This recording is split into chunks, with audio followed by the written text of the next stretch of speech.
So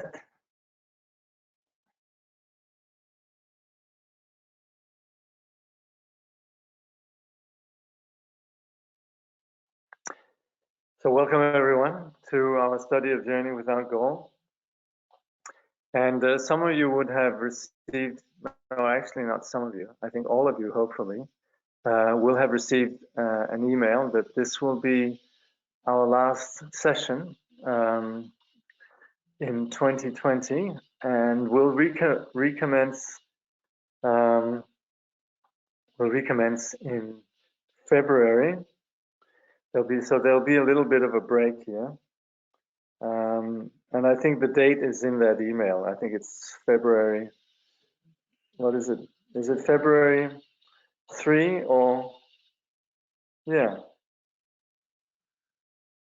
I think February 3rd. Yeah.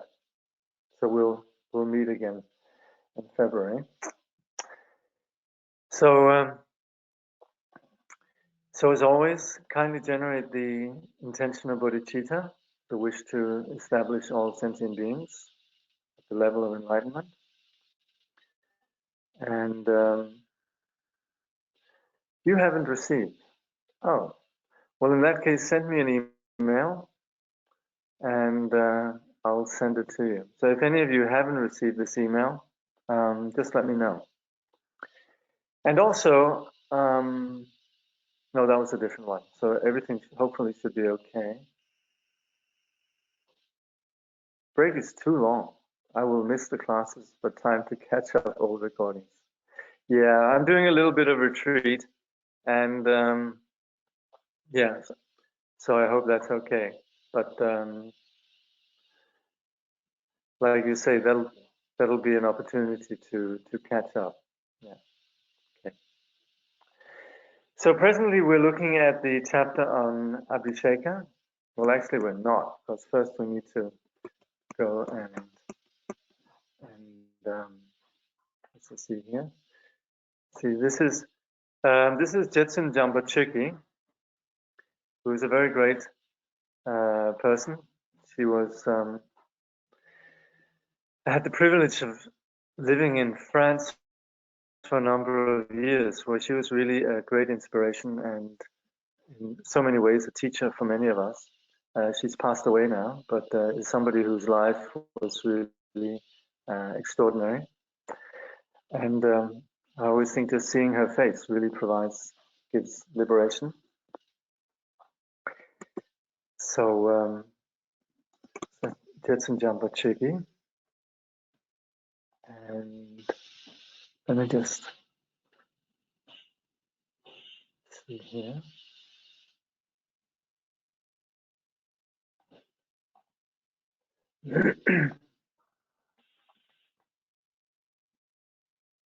So we presently, in this calling the Guru from afar, crying to the Gurus from afar, we've invoked all the Gurus of what we call the 8 practice lineages. So you remember here we have Jamin Wangpo, but then the 8 practice lineages are then the Nyingma lineage. We have Guru Padmasambhava. The Kadampa lineage, we have here Atisha. We have the Sakya lineage, we have here Sachin Kumbhan Rinpoche. The Kaju lineage, Mapa the Lotsawa. We have the Shangpa Kaju lineage. So this is what's called the Mapa Kaju. Then we have the Shangpa Kaju lineage, we have here Kyungpo Nalcho. Then we have the Shije, the pacification lineage, we have Padampa Sanje. Then we have the lineage of the Jonangpa, and we have here Dolpo Sherab Gyaltsen. And then we have what is called the Dojin Nyentrup, the practice of the 3 Vajras, the approach of the 3 Vajras. And here we have Jetsun Taranatha. And then under Jamin Wangpo, we have then the author of this particular chant, which is the great Jamgon Kongtrul. So these are the masters of the 8 lineages who we've invoked. And then we shall be now looking at essentially some pith instruction from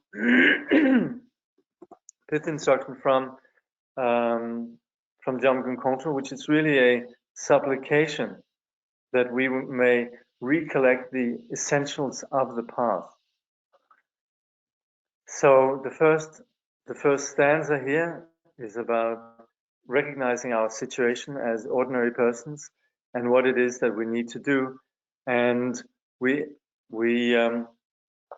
invoke the teachers so that we basically may get our priorities straight, that we may know what we need to do, what we need to go up, what we need to abandon.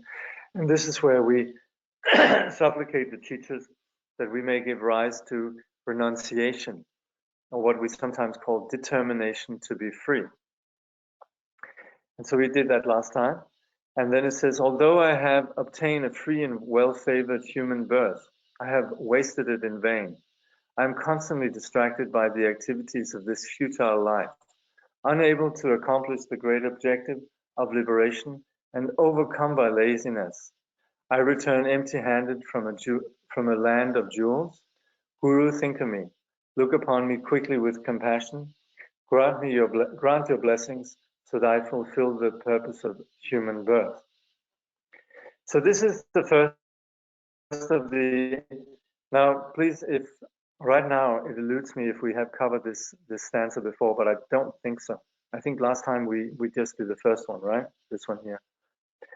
So this perspective here is not something that we in our culture, the modern culture, with its materialist outlook, which means that where we essentially see our person, our experience of being alive, we see that, or we don't experience that, but we're taught that this experience, this subjective experience of being a conscious entity, being alive, that in fact is just a working of neurons firing, and that we are no more than a brain. Now, this rather bizarre and rather counterintuitive assumption comes from a science that uniquely focuses on what is matter, what is material.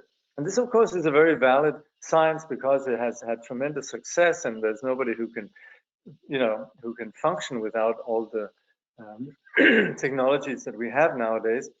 So nobody can really sort of diminish this science, and that's not the point either, but it is one that then absurdly concludes that life and our experience as living individuals is also something material. Not really understanding consciousness, then there's the assumption that what we experience must be something that comes from matter, which is a rather sort of far-fetched proposition, because it's essentially saying that consciousness should come out of something that doesn't have consciousness. Good luck with justifying that, but that's what we all have been taught in school and in the modern context, and it's also where you can say people who are brought up in Buddhist cultures that where they send their children to modern schools to get a modern education, the children come back being told that this is the fact, and that's where then this sort of, we have a little bit of a, you could say, opposing views on what in fact our existence is. And this is where I think we could agree that the modern science is brilliant in terms of what's material and has to do with matter.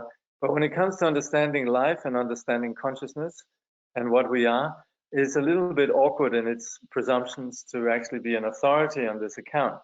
And so certainly within the Buddhist tradition, there's not a lot of, you could say, material development, but there is an understanding of what consciousness is, there is an understanding of what life is, and this is what the Buddha's enlightenment is about. And this is not just based on beliefs and so on, this is based on, you could say, evidence, verifiable experience. We can look at our mind and we can understand and work with the mind. And basically, like we work with the outer phenomena, material phenomena, we can also see that the mind is something that works with cause and effect. We provide certain attitudes and there are certain results. We ponder kindness and we have happiness. We ponder resentment and we have suffering. So the mind is also something that operates within the familiar parameters of cause and effect. So our mind is something that we can work with, and it is something that constitutes an actual science. And it's within this science then that those who understand consciousness see that this experience of being born as a human is an experience of embodiment of the consciousness embodied in a particular way, and the experience of the phenomenal world is also something that's created on the basis of subjective projections. Of course, we have shared projections, all of us, but it's within this understanding that our mind can manifest in so many countless different ways that being born a human is understood to be something that's extremely rare. And as you know, those of you who've studied the teaching, this emphasis on extremely rare is really the point here. It's like winning the lottery to have been born as a human. And that's where it would be a tremendous cause of regret if we squander this existing life on things that don't actually serve us in the long run. And that's where we can talk about the activities of this life, if they're uniquely for this life, as being futile. So again, this comes from a greater science of enlightenment, not a confined science of just understanding the material phenomena.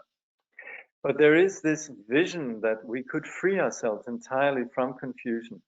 And that's where it would be such a cause of regret if, having had this opportunity, that we haven't used it and haven't brought the potential of it and the fruition of it to perfect manifestation. And that's why we supplicate the Guru, since we admittedly are caught, let's face it, we are caught within our habitual patterns, habitual projections, and we supplicate the Guru, who is free from the ordinary limitations, that we may be blessed, that there may be something that penetrates our thick habitual patterns, so that we actually realize the potential for this life, and that we actually accomplish it, that we may fulfill the purpose of the human birth. So we supplicate the lineage, and we supplicate the teacher, that we might fully make use of this, what we call the free and well-favored human birth. So that's what we're doing. This is our aspiration. And it's from this point of view then that we want to understand what we're doing with the path. And this is then where we're very fortunate now to have some explanation on the Vajrayana path.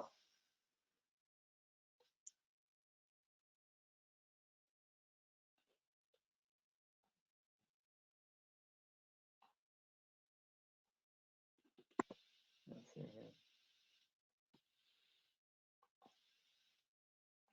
Okay. So we've looked at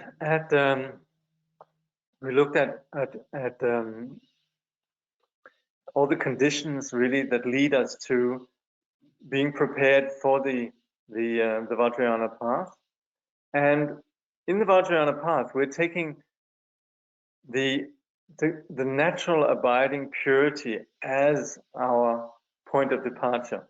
We could say, karmically constructed individuals, meaning we are ordinary persons, and we operate as ordinary persons on the basis of essentially struggling with a sense of I, and this I attempting to achieve happiness and yet continually failing.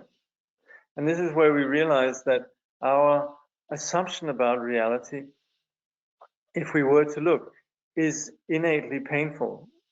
Now, this is where it's a bit like discovering that we have an illness, and we're determined then to do something about it. What the Buddha came up with, and which of course is again very different from what we operate with in the modern world, where very often we say, well, you can't do anything about it. Life is just pain, or life is like this, or life is like that, as if it's sort of there's a given absolute. And that's where the Buddha comes in and says, well, life is something that we can work with. We can work with our experience. It's not one way or another. And if we really penetrate to the core of what life is, it's free. We're not necessarily bound to be caught in this condition, this illness. And the underlying condition that we possess is innately free. And while in the general Buddhist vehicle, practically. We operate with gradually freeing ourselves from this confusion. In the Vajrayana, we operate with seeing the innate purity that's there, that innately is who we truly are. And so that's where the teacher, who is someone who we then, as we've looked at, we can trust to actually enable us to face and work with our condition. And actually the teacher also introduces us to this abiding purity. And then on the basis of this, that the Vajrayana begins with this, what we call abhisheka or empowerment, where the teacher introduces us to this abiding natural purity. And it's then making this purity, recognizing that and fully manifesting that is the Vajrayana path. But this path begins then with the teacher essentially trusting us. There's this relationship between the teacher that is one of complete trust, complete surrender, seeing the teacher, seeing the teacher's complete enlightenment, which is not easy, but on the basis of our ordinary projections, we would project all sorts of imperfections on the teacher. And yet, as we get to know the teacher and also as we get to know ourselves, there's this emerging of a recognition of an abiding quality of wisdom and confidence that is innate to us, that we then can have a relationship with the teacher where empowerment becomes something, you could say, the logical outcome or the appropriate extension of our journey, where the teacher empowers us to make this purity the foundation for our path. And that's then where we are at. Chögyam Trungpa then says, when we have that attitude of trust, we can go further with the discipline of Tantra and enter the samaya, or sacred bondage, of receiving abhisheka. When trust has been established as the working basis between student and teacher, mutual understanding and mutual openness take place constantly. There is openness to the tradition that exists, to the lineage, to ourselves, to our fellow students, and to our root guru, the actual performer of the abhisheka. The root guru is our Vajra master, and he or she is the person who actually initiates us and gives us the abhisheka. So once we have that background, that basic background of trust and openness, and once we have prepared ourselves, then we can receive abhisheka. So abhisheka is synonymous with initiation and abhisheka. And it has this notion of, I think we've seen earlier, of being anointed, or essentially receiving the inheritance that we are entitled to.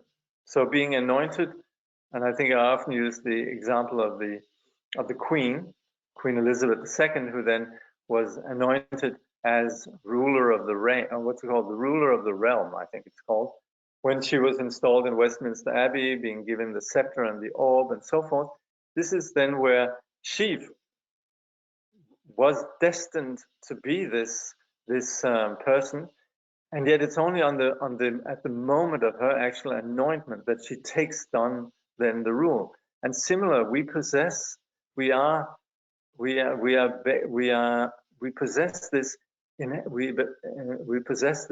DNA or heritage that's basic to us, but it's only on the basis of the teacher then giving us this empowerment that we actually truly can begin to manifest and become rulers of our particular realm as deity that rules over then a mandala on the basis of seeing things how they actually are, no longer being held by our projections, but actually recognizing the innate purity of ourselves and our phenomenal world. Then we can rule this. But this is on the basis of someone who actually has the authority and full experience and realization that then can anoint us.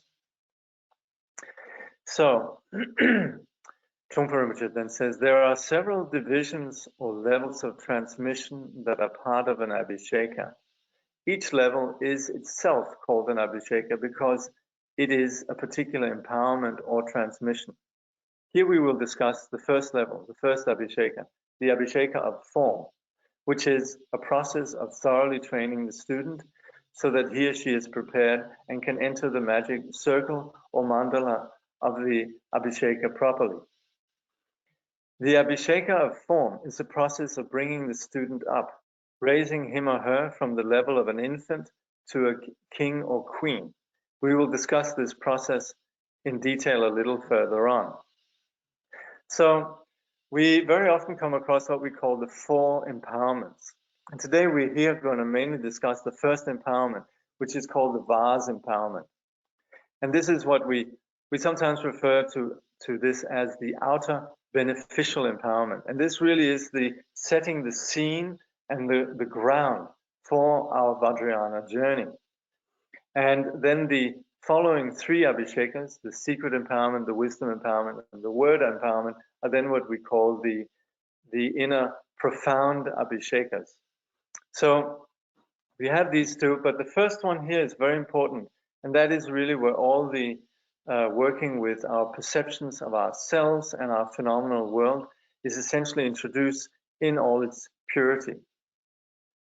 So this is what the discussion will be about. Now, with a bit of background here, then Trungpa Rinpoche then says, traditionally, in medieval India and Tibet, the date for an abhisheka was set 6 months in advance. In that way, students would have 6 months to prepare.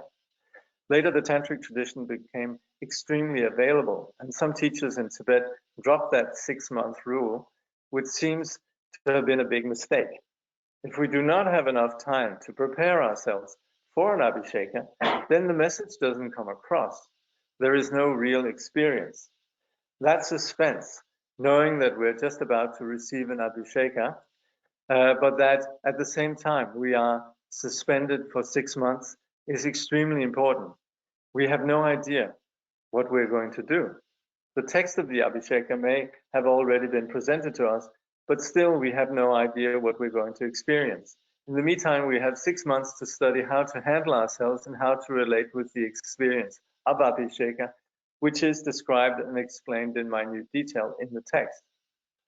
So this is to say that it's interesting really that the actual instructions on how to proceed actually are not handed out to students until they have received the empowerment. They might be exposed to the sadhana, to the actual text of the practice, what they will be doing, but the actual, what we would call the liberating instructions, are not given before actually having received the abhisheka. But the students have time to prepare in the sense that they would practice the tantric preliminaries. And very often in Tibet and India, the tantric preliminaries would be something that you could complete in 6 months if you're dedicated and sort of determined. And this actually is still to this day done. Some of us who have done Nundros, we sort of go, oh, how could you do it that quickly? But with a lot of dedication, and especially you could say the the practitioners of yore were of a rather sort of solid kind and seemed to be pushed through with tremendous dedication, and so it could be done in 6 months. And but that's not necessarily what, this is my interpretation, might not necessarily what is meant with those 6 months, but certainly before we engage in the Vajrayana path, there are the preliminaries, and these are then what we would do, perhaps not in 6 months, but maybe a bit longer, a year or 2. But it is during that time of preparation that the student then engages in what we would call accumulation and purification, creating all the conditions necessary, purifying all the, you could say, the baggage that normally would be an obstacle for the journey. And then in this way, the student will be ready to receive, particularly on the basis of the Guru Yoga, then be open to to that which is beyond word and language and so on, which is the foundation then of the of the Vajrayana on the basis of practicing Guru Yoga. So with all of these conditions in place, then empowerment would be given. Trungpa Rinpoche then says, the number of people who are going to receive a particular abhisheka is also very important. A certain chemistry takes place within a group of individuals and between certain types of people. Maybe 20 or 25 students should receive abhisheka, or maybe only 3.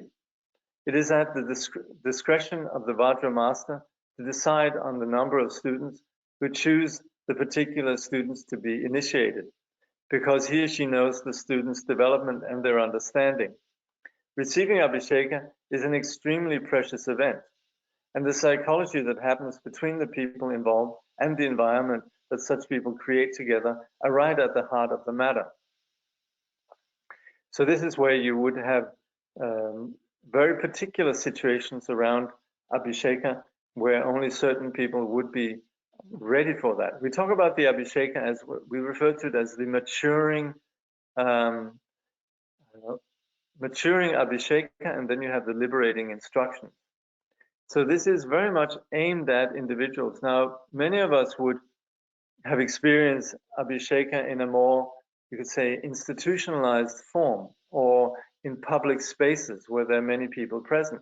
And that's where sometimes abhisheka is given, as we would say, as a blessing, or really also to enable people to participate in a particular practice culture. But at the same time, for those that have the preparation in place, it doesn't actually matter if you receive it in a so-called, you could say, in a very sort of open, and possibly we could perceive it as a very institutionalized way, or if we receive it in a very intimate setting. It doesn't really matter. If we have the background and the attitude, then we can receive this abhisheka as really being that which is key for our further journey on the path.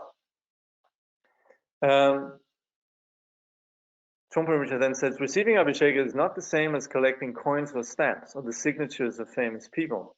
Receiving hundreds and hundreds of abhishekas and constantly collecting blessing after blessing as some kind of self-confirmation has at times become a fad, a popular thing to do.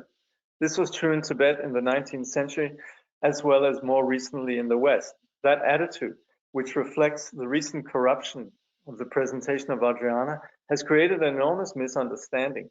People who collect successive abhishekas in this manner regard them purely as a source of identity and as a further reference point. They collect abhishekas out of a need for security, which is a big problem.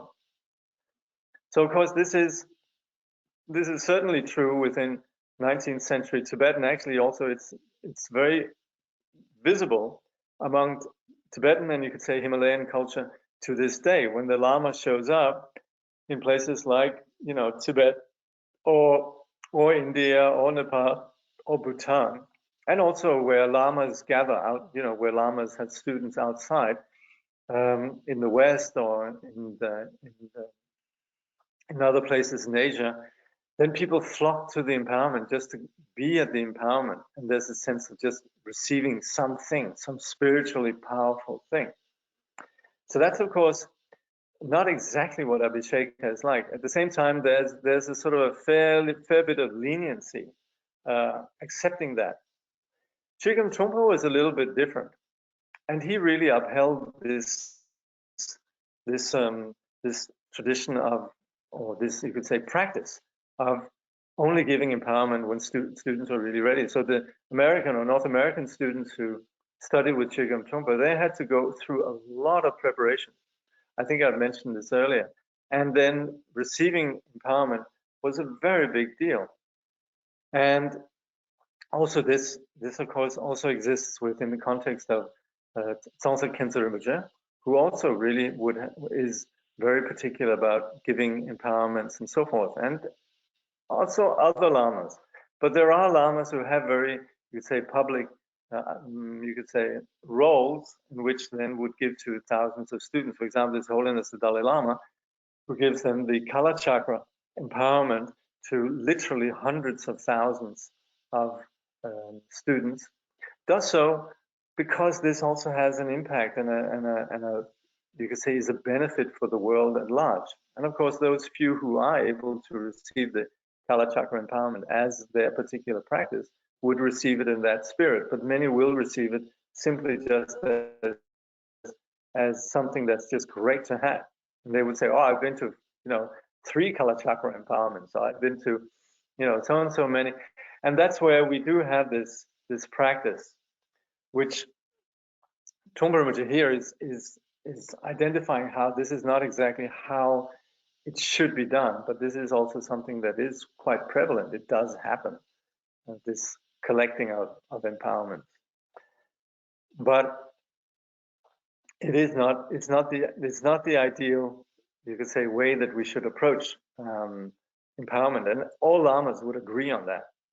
Then Trungpa Rinpoche specifies, he continues saying, Jamgon Kongtrul the Great, a Tibetan teacher who lived in the 19th century, was raised and educated as an enlightened student of Vajrayana.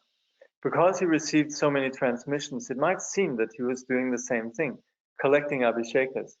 But in his case, it was an entirely different process because he felt the experience and he understood what he studied. After he finished his basic training, he studied under and received all the teachings from more than 135 teachers. Then he initiated a reformation of Buddhism in Tibet, which he called the Rinpoche school. The term Rinpoche literally means without bias, an ecumenical approach. The Rinpoche school brought together the various contemplative traditions of Tibetan Buddhism to create a powerful practicing lineage which we ourselves belong to. My predecessor, the 10th Trungpa Tulku, also belonged to that lineage. And this again, when we talk about this, he brought together the various contemplative traditions of Tibetan Buddhism. That is exactly what we have here in the calling the crying to the gurus from afar, where Jamgon Kongtrul, who we see down at the bottom here, then invokes, and he received all these, what then was known as the eight practice lineages. He received all the essentially piss instructions from these lineages and gathered them together.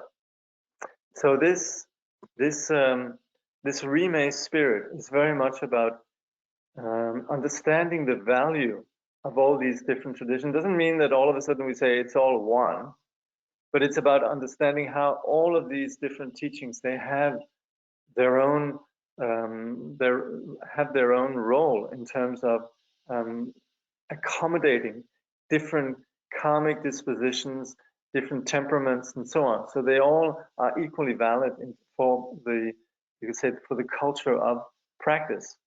So that's where this Rinpoche movement brought about this flourishing and reinvigorated the lineages of practice. Trungpa Rinpoche continues, the Rinpoche school made an enormous impression. For one thing, it generated a great deal of sarcasm and jealousy on the part of some practitioners. Why make a big deal out of nothing? Why can't we just go on as we were and continue to buy abhishekas? What's wrong with what we're doing?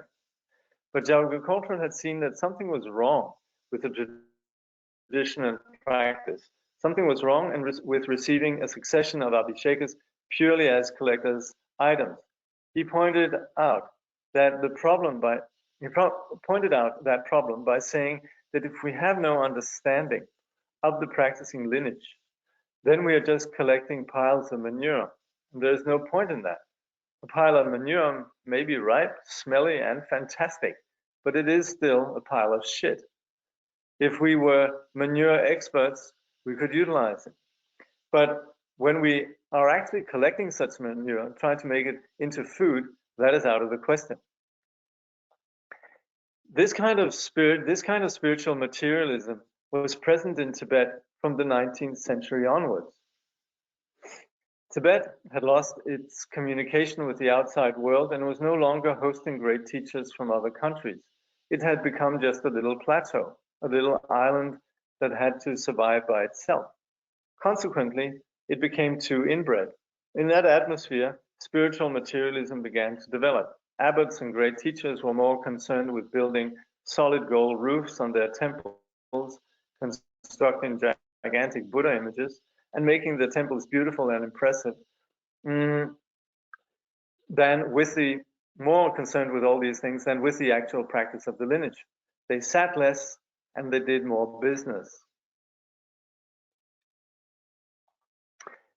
So I have to say, as a non-Tibetan, I'm always rather touched by the Tibetan practice of self-deprecation. Tongsi Rinpoche does this a lot. He will be very critical about Tibetan lamas, including himself. And similarly, we see here this in Trungpa Rinpoche. I tend to be a little bit like the Tibetans were about India. I tend to see Tibet like a holy land. And when I read this, I find this very inspiring in terms of just, you could say, being humble on behalf of your own tribe. And I take this as a cue, really, for Westerners also to be critical of themselves and to be critical about the kind of spiritual materialism that we develop as Westerners. And I tend to look through this as just being a beautiful example of humility, and it makes me actually see Tibetan lamas as even more enlightened in their activity. And the references here to all the various activities, I think Trungpa Rinpoche here is being, you could say, self-deprecating on behalf of his tribe of Tibetan lamas, but I also see that, and undoubtedly, there was a lot of enlightened intention behind the construction of these Buddha images and so on. So just like the Tibetans would see everything that came from India as pure, I kind of tend to then sort of take that cue to, meaning I also actually see what comes from obviously India, but also Tibet as actually expressions of enlightened activity. But of course, Trungpa Rinpoche is making a point here, which is important, which is about the issue of spiritual materialism. Only that he's identifying his tribe as practicing spiritual materialism. And I think then, as a Westerner, I tend to look at myself and also some of the, you could say, cultural habits innate to spiritual practice in the modern world that also reflect spiritual materialism. So while this is sort of a universal issue, like I say, I'm repeatedly sort of inspired by Tibetan lamas who are the first to identify shortcomings in their own tribe. So, and certainly here the point that Trungpa Rinpoche also is making is that what the problem lies in is sitting less and doing more, you could say, activities. This we also have in the modern world in terms of, you could say, Dharma centers, where there's less emphasis on meditation and there's a lot of sort of stress around programs and rituals and activities and administration and so on, all of which is very valid, but sometimes it tends to sort of, you say, eclipse really the central focus, which is the practice of meditation, working with the mind. So anyway, coming back to then the situation that Jamgon Kongtrul was facing and which he then dealt with by establishing the Rime ecumenical movement. He said, Trungpa Rinpoche says, that was the turning point of Buddhism in Tibet.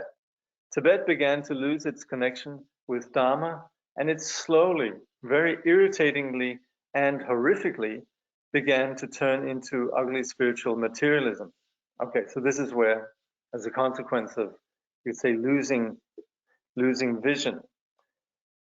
So then, Jamgon Kongtrul the Great was like a jewel in a pile of manure. His wisdom was shining. He saw that it was necessary to call upon the 8 great traditions of Buddhism in Tibet, the ones that we have seen here, which included the Gelug tradition, the Sakya tradition, the Kagyu tradition, and the Nyingma tradition. And bring them together. Let us unite, let us work together within this contemplative tradition. Let us experience this tradition for ourselves instead of inviting hundreds of artists to build glorious shrines. Let us experience how it feels to sit on our meditation cushions and do nothing. This reintroduction of practice, which had long been forgotten, was the focus of the contemplative reformation of Tibetan Buddhism during the 19th century. So here it's also important to remember that what we very often see on the external level of Tibetan Buddhism is a lot of ritual. But that's really just on the external level. And if we look at what we're going to look at now, just the work called the Treasury of Oral Instructions and the work of Jamgon Kongtrul, it really brought practitioners to come back to actual sitting practice. And so while the external aspect of the rituals, the sadhanas, and so on was very conspicuous, then what the focus really of the reinvigoration of the Rime movement was getting down to the actual essential practices as we have it in the Madhyamika, the Mahamudra, and the Mahāti. So that's where Jamgon Kongtrul really brought people to sit on their cushions. And this, of course, also is reflected with Trungpa Rinpoche's own way of teaching in the modern world, which was essentially introducing students to these three core traditions of Madhyamika, Mahamudra, and Mahāti in terms of just the simple practice of sitting. And this he introduced students to right from the start.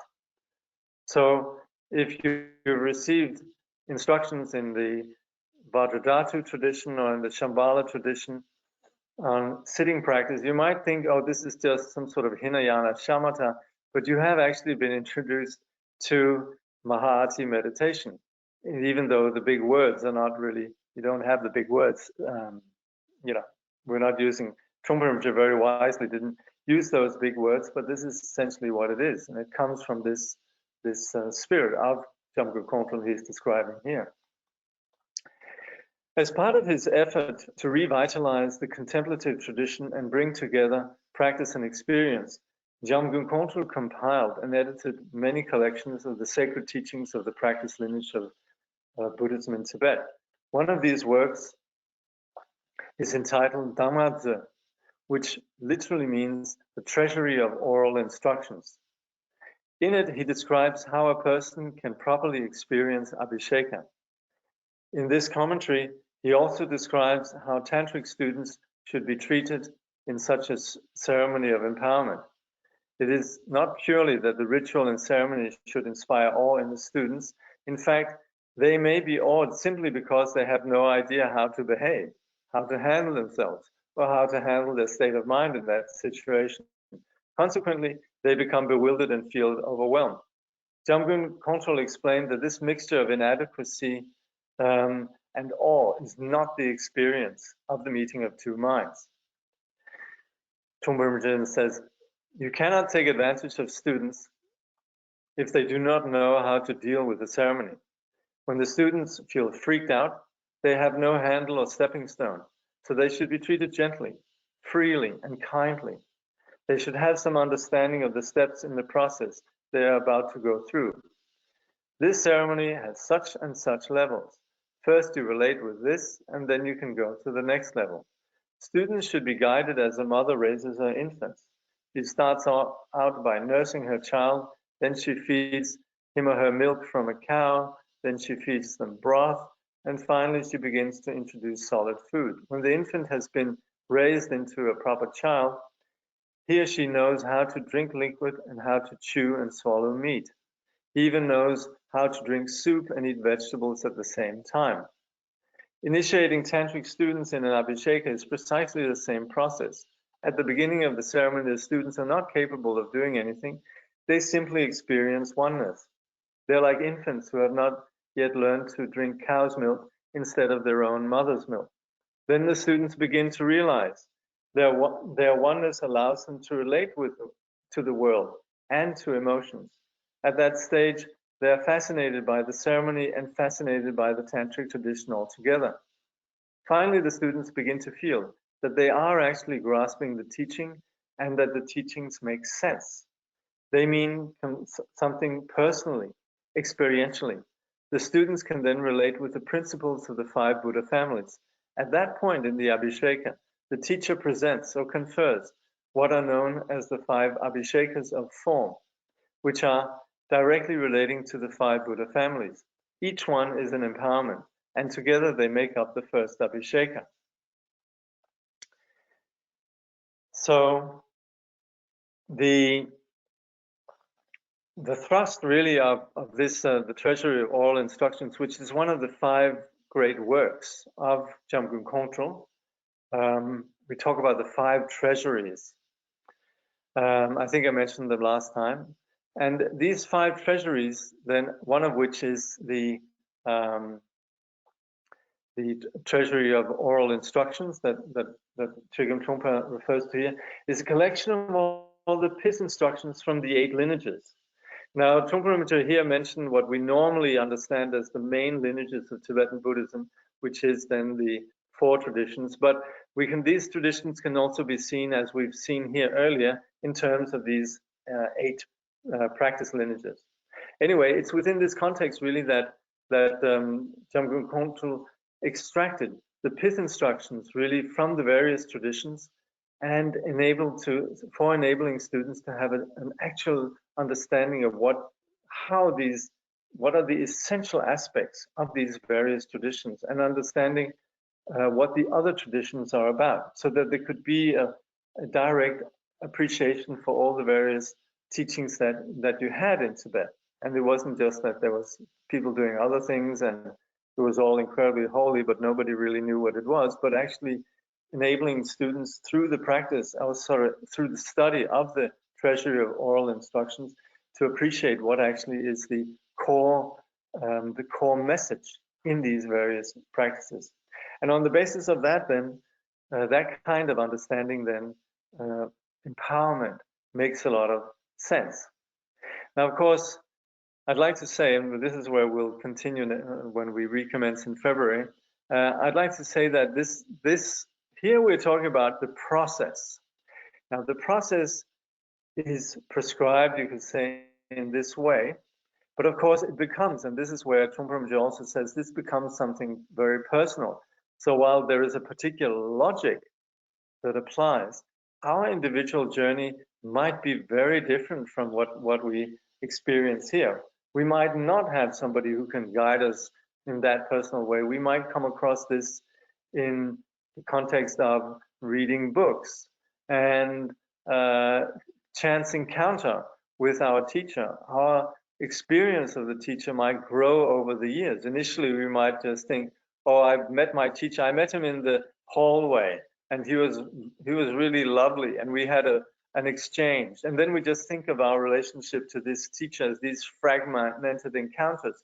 But there's a place where the teacher becomes something that's much more universal and is someone who is with us at all times.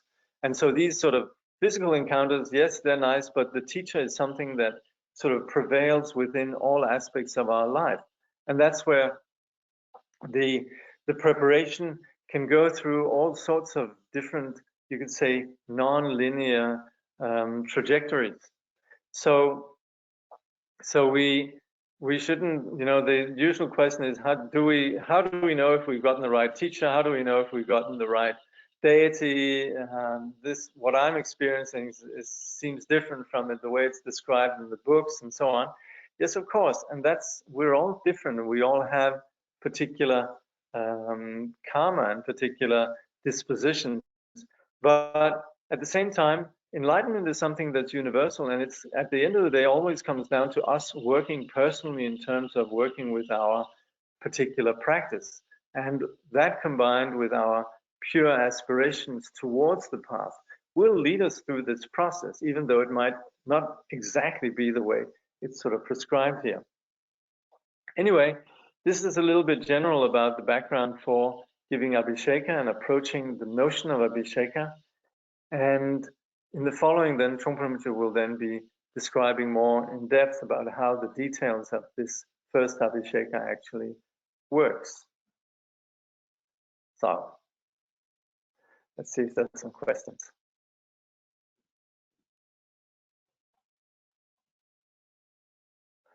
What is the difference between Vajrayana Guru and Root Guru, please? That's pretty much the same thing. But we should say that teachers are not necessarily gurus or Vajrayana gurus. And it can be very confusing if we begin to take Vajrayana approaches to the guru, and make that sort of the universal model. And sometimes when you come across teachings, for example, teachings for the tantric preliminaries, like Mundu teachings, they will describe the guru in terms of being Vajrayana gurus, and for example, talk about how the Vajrayana guru needs to possess all these enlightened qualities, how the student needs to possess all these enlightened qualities as well, and also have, you could say, undivided faith and serve the teacher and so on, which is, you could say, a very advanced way of relating with a teacher. So the Vajrayana guru or the root guru is someone who figures within a Vajrayana context, but it's not necessarily all the various Buddhist vehicles where we approach the teacher in that way. If one received blessing during public empowerment, but not actual empowerment, is breaking samaya still possible? No, I would say in the modern context, so much, you could say, the whole Vajrayana practice the whole Vajrayana culture is very new to our cultural context, and so sometimes there's a little bit of, you could say, exaggerated fear around the notion of breaking samaya, and I would say many receive empowerments without having a clue on what the empowerment is about. Even if you could say, might be dedicated students as such. So at this present stage, receiving empowerment really is more about receiving it as a blessing. Like if there's, Kala Chakra, or you just happen to be there when some great teacher was giving an empowerment, and the great teacher's students who happen to be your friends says, no, you should stay. This is really, really important empowerment. You must stay for this. And you end up receiving sort of some vase on your head and some sort of, various implements of empowerment. And that I would say this is just an example of how you could say there's a lot of good intention from the students, but at the same time, not really knowing what it is that you've done. I would say we should just regard that kind of empowerment as a blessing. And there's no question. There's nobody who's breaking any samaya in any way. It's interesting how much reverence, grace, and importance is placed on ritual, the brocades, robes, hats, shrines, and gold, etc. Yet these teachers don't seem to take themselves too seriously. Lots of references to manure and shit. Fascinating balance in how they present themselves. Well, that's because the brocades and robes and hats are just intended to be, you could say, facilitate the tastes of the audience. So there are actually, I think I mentioned, was it here? Anyway, I was mentioning a great master called Jo Rinzen. He's in the lineage of Kangyur Rinpoche, and also Jetsun Jampa Chöki, whose photo you have here. I think it was a teacher of possibly Jetong Chinle Jampa Jongme, I think, and he was a student of I think the first Dorupchen, Jigme Chinle Röse, and he went to receive empowerment from Jigme Chinle Röse, who was sitting in his tent, just as sort of a rugged jack hair tent, and he requested empowerment. And Jigme Chinle Röse sort of looked around, and there wasn't really much in the tent except just he had a chamber pot, and so he gave Jordans, and he gave the vase empowerment with the chamber pot, and then he found a few other implements to give the other empowerments. But for Jordans, and that was empowerment. And so it's so much about, you could say, it's really just about enabling students to appreciate the value of this empowerment. And Jordanson, who was a very advanced student, he didn't need the brocades and the robe and the hat and so on. Whereas, other people, when receiving empowerment, they actually would, you could say, it would enhance their experience to have that. So it's really just for the benefit of the audience.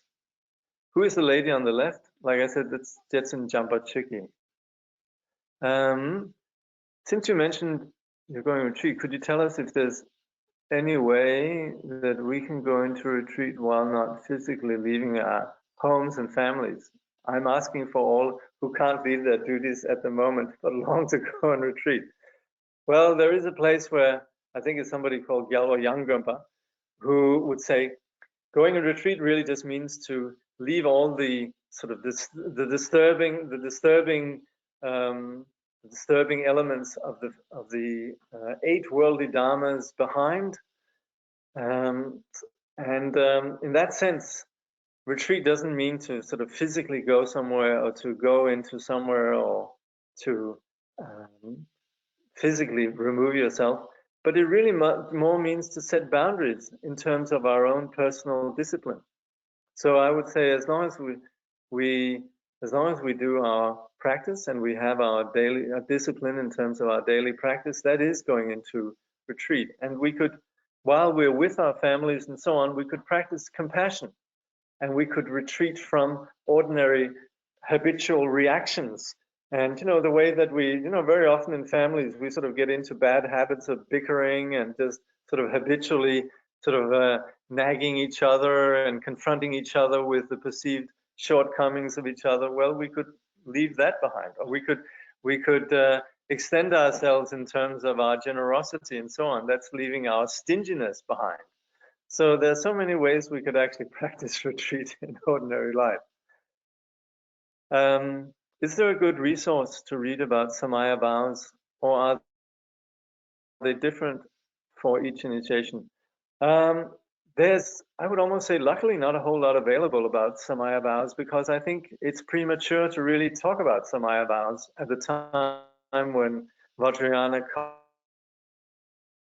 At the same time, yes, in the context of receiving particular empowerments, there might be some literature and that exists in translation about this. But I would say that's again something that I would say is a discussion that's a little bit premature at this point.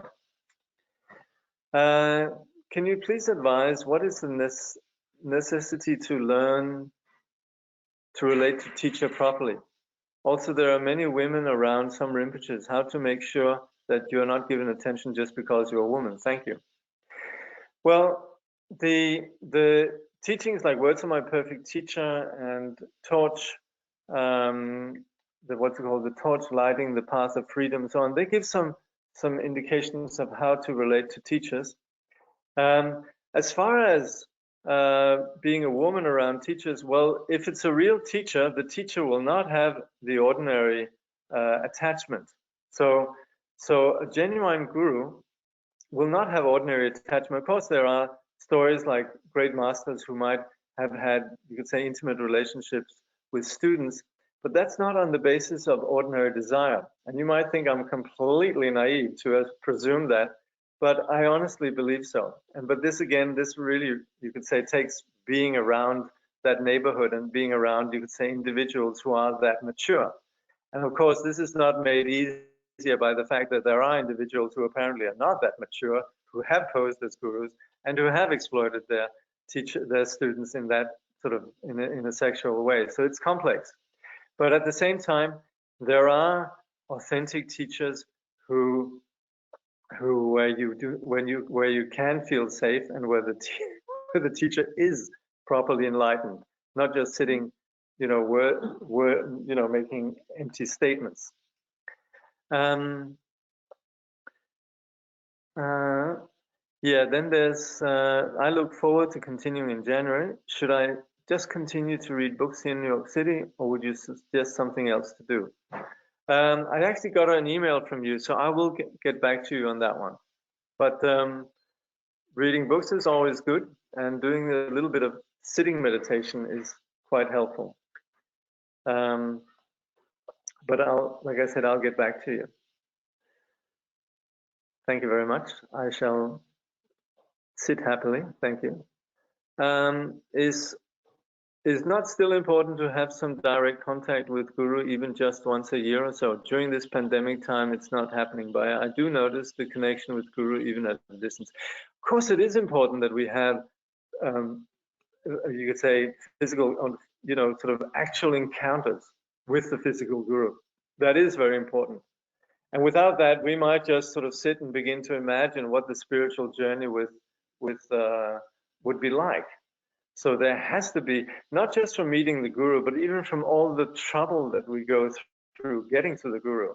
You know, having to negotiate with our family, having to buy tickets, having to find accommodation where we are, go through all the hassles that actually enable us to participate in an event with the guru. And then the guru maybe being, you know, saying things that we completely didn't expect. And so that whole process is so important. Are we in your lovely shrine room today? Actually, I'm with some friends here in Bellingen who have a magnificent shrine room in a place that's really been one of the sort of few holy places of Australia. This shrine room I'm sitting in has been blessed by many great masters, and this shrine was built specifically for that purpose. So we're very fortunate to have this place. It's Steve and Tricia Abel's place out in just outside Bellingen. Regarding the brocades, hats, and the different outfits the masters use to have an impact on their audience, is that why Trungpa Rinpoche was often wearing suit and tie? How did this impact the hippie students?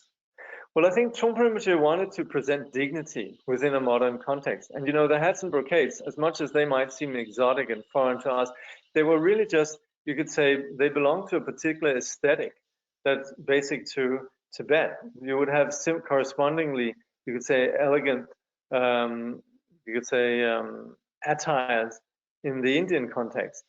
And Trungpa Rinpoche wearing a suit was very much about integrating with the Western culture. So this student, of course, there was some tension between him and his students, where initially some of his students, they were very intent about alienating themselves from their own culture, you know, dropping out and all of that. And that's where Trungpa Rinpoche actually very provocatively actually had students return to their own culture, embrace their own karmic situation, and integrate with their own culture. But Trungpa Rinpoche did this with an awareness of the elegance that was inherent to the modern culture. So it's not just that Trungpa Rinpoche was wearing a suit and tie because he was straight or, you know, conservative, but it was more embracing, you could say, the aesthetic and the elegance of the modern culture. So that's where he would come from. He would have good suits. They would be made with made at good tailors and so forth. And he would encourage his students really to what he would call uplift themselves, to cheer up and actually not sort of be at conflict with their own culture, but rather embrace it in a way of celebrating the elegance of the culture. But yes, it did have an impact on his hippie students. If you look at this documentary called Crazy Wisdom, then in there's a mention of how a lot of the students dropped out. They thought Trungpa Rinpoche was cool, but when he told them to actually, you know, dress properly, particularly when the 16th Karmapa came to visit, then some of them really reacted by saying, no way, we're not going to dress. We're not going to wear suits. But most of the students, they followed through. Are there any ways in which we can support you or anything you need for your retreat? Oh, no, I'll be all right. But that's very kind of you. Please practice the Dharma. Study and practice the Dharma. That's the best thing you could do. I think all teachers would say that. So pretending to be an instructor, I'll follow that line. I'll toe that line.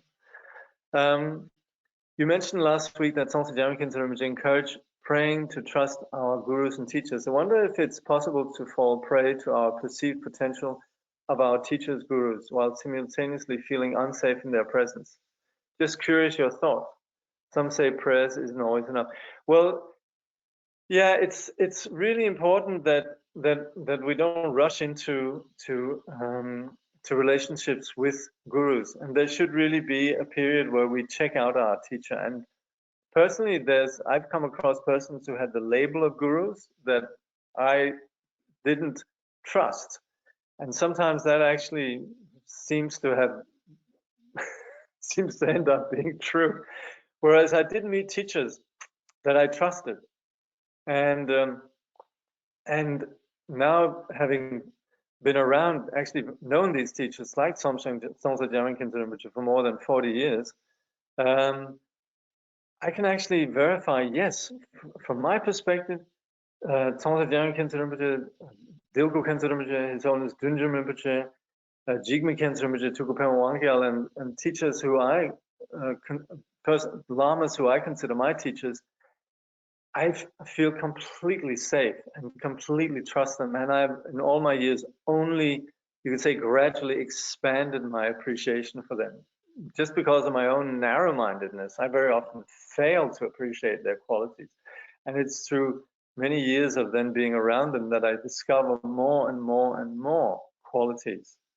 But of course, initially, you know, that took, in my case, it took actually renouncing a lot of options that were given me in my life. I could have done this, I could have done that. I was encouraged to go this way, encouraged to go that way, and I said, no way, I don't trust that.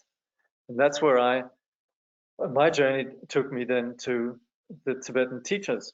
And it's also then within the meeting Tibetan teachers, then I was lucky to encounter persons that I consider completely enlightened and without any flaws.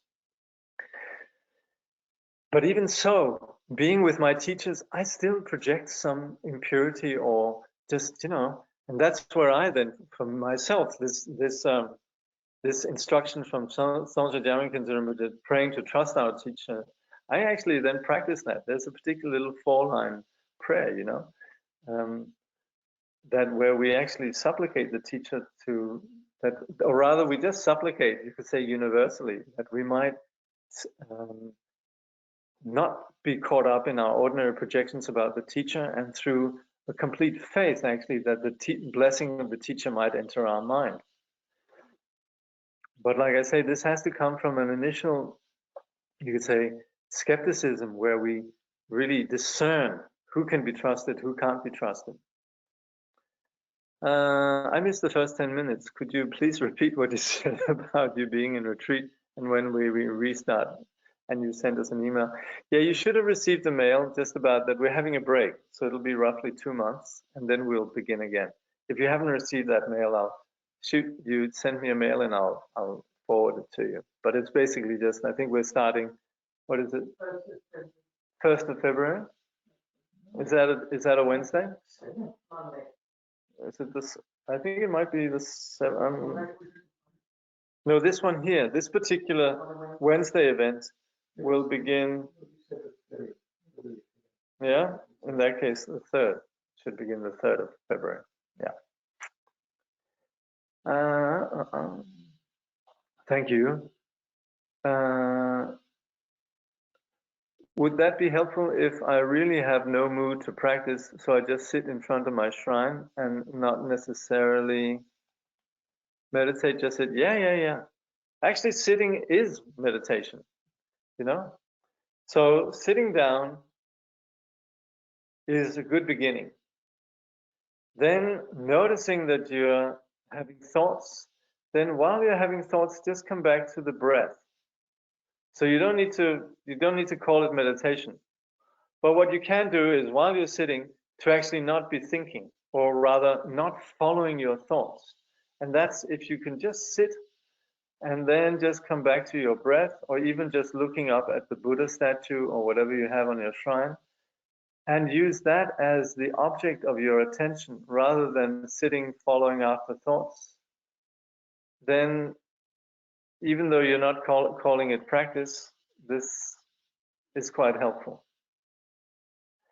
Then again, sometimes chanting mantras can be very helpful. Okay. Thank you. I wonder how these days would one celebrate the culture, for example, of big cities? Well, that's very much part of our practice. You know, actually Trungpa Rinpoche, he was talking about how the hippies, they would sort of like move away from the cities, thinking that cities were evil places. And he very much sort of was identifying it has nothing really to do with where you are, but so much to do with attitude. And particularly in the Vajrayana, we're very much about integrating all our perceptions, including where we live, as a pure realm. So seeing the purity of wherever we are continually is part of our journey, really. It's not about retreating away from particular places, but really about facing the reality of wherever we are. Thank you. Thank you. How have you met Sansa Jaminkinsa Rinpoche? Please, it's okay to share. I had a friend called Eric Schmidt, who's nowadays a translator, but we were sort of in our, I think, early 20s. I think I was 20. It was in 1977. Yeah, I hadn't even turned 21 yet. And Eric said, "Oh, you should meet the incarnation of Dilgu Khyentse Rinpoche's teacher." And of course, Eric and I, we were both students of Dilgu Khyentse Rinpoche, and I had heard of Dilgu Khyentse Rinpoche's teacher, who was called Tsongsa Khyentse Chögyam. So Eric took me up and introduced me to Tsongsa Khyentse Rinpoche, who was staying at a Sakya temple in Bodhnath. This was in October or something like November, maybe November, December, 1977. Yeah. And then at that time, Rinpoche also began to teach a bit. Can you provide the 4-line supplication to the teacher, please? Okay, I'll upload it. You probably have it in the what we call collection of prayers, but I'll upload it anyway. And if I don't, by the way, remind me. But I'll try to remember. I'll put it down.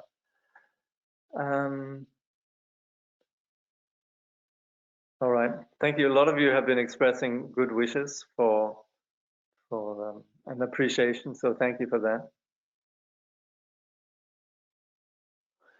Yes, let's hope we'll. I think that the next 6 months and so on will be sort of hopefully a time when things open up and we can travel. And let's hope that some of us can travel to wherever Tsongsa Khyentse Rinpoche is teaching, or we can invite him to wherever we are.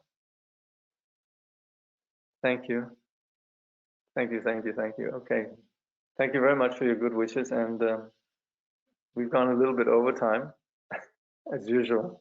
So thank you for your patience.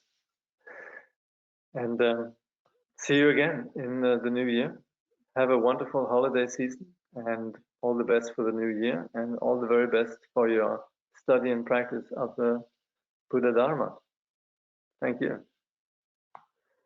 So we'll dedicate. Oops.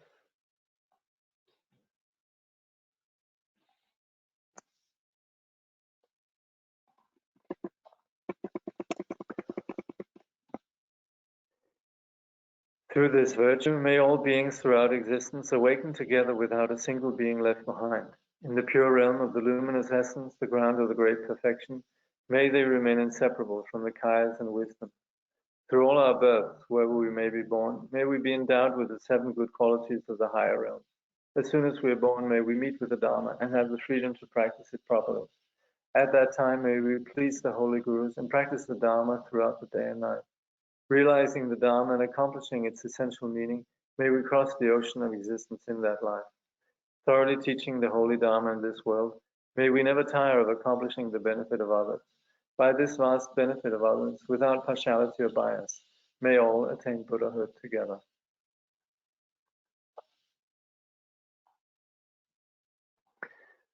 Okay. Thank you.